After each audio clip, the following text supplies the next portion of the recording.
ভাতা, প্রতিবন্ধী ভাতা এই ধরনের আবেদনগুলো করতে চাই। তো সময়ের অপেক্ষায় থাকি কখন আবেদন শুরু হয়ে যাবে। অনেকে জানি, অনেকে জানি না। তো আমরা অনেকেই তথ্য সেবায় যে ভিড় করি সেখানে অনেক টাকা চাই, হ্যাঁ? এরকম সমস্যায় পড়ে যাই। তো আমরা অনেকে জানি, অনেকে জানি না। এই বয়স্ক ভাতার আবেদন কিন্তু ১লা আগস্ট ২০২৬ থেকে কিন্তু শুরু হয়ে গেছে অলরেডি।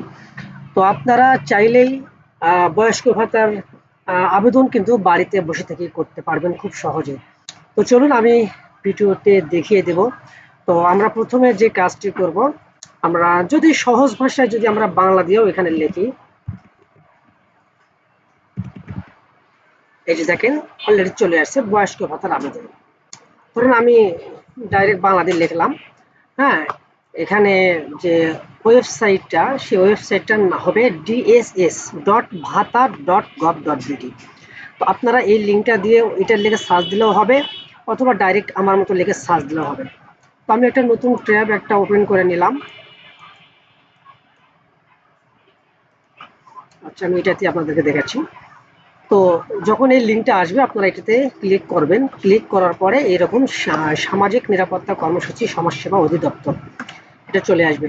এখানে দেখেন নতুন আবেদনকারীর তথ্য। তো এখানে ভাতা কার্যক্রম, এখানে যদি আপনারা এই ড্রপ ডাউন বক্সে যদি ক্লিক করেন এখানে চলে আসবে প্রতিবন্ধী ভাতা, অনগ্রসর সমন্বিত বিশেষ ভাতা। এইভাবে আপনারা যেটার আবেদন করতে চাচ্ছেন সেটা সিলেক্ট করবেন। যেমন এখানে বয়স্ক ভাতা যদি করতে চান, বয়স্ক ভাতা সিলেক্ট করে নেওয়ার পরে এখানে আপনাদের আগে আইডি কার্ডটা ভেরিফাই করতে হবে। আমরা সকলে জানি যে আপনার যদি পুরুষ মানুষ হয় তাহলে তাদের বয়স সর্বনিম্ন ৬৫ বছর হতে হবে, আর মহিলা মানুষ হইলে সর্বনিম্ন ৬২ বছর হতে হবে। তো এটা আপনারা ভেরিফাই করবেন। প্রথমে জাতীয় পরিচয়পত্র নাম্বারটা এখানে দিয়ে দিবেন। দেওয়ার পরে ইংরেজিতে, সরি ভুল হয়েছে, এখানে বাংলা নাম দিবেন, ঠিক জাতীয় পরিচয়পত্রে যা আছে সেম। এপাশে ইংরেজি নাম দিবেন। তারপর আপনারা এনআইডি নাম্বার দিবেন, এখানে জন্ম তারিখ দিবেন, তারপর লিঙ্গ চেঞ্জ করবেন, পুরুষ মহিলা নাকি হিজড়া।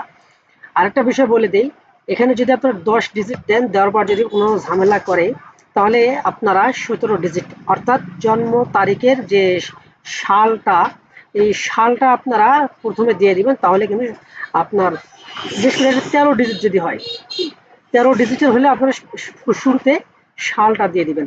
দেওয়ার পরে এখানে ভেরিফাই কোডটা আছে, ভেরিফাই কোডটা দিবেন। দেওয়ার পরে এখানে জাতীয় পরিচয়পত্র যাচাই করুন, এইটাতে এই বাটনে ক্লিক করলে ওরা যাচাই করে আপনাদেরকে দিয়ে দিবে যে আসলে এলিজিবল কিনা। যদি বয়স হয়ে থাকে তাহলে আপনারা আবেদন করতে পারবেন। এইভাবে পরবর্তী আপনারা এখানে সাবমিট করার পরে পরবর্তী কিছু ফর্ম আসবে, খুব সহজ। কোনো সময় আমি যদি আসে তো আমি ফর্মটা ফিল আপ করে দেখাবো।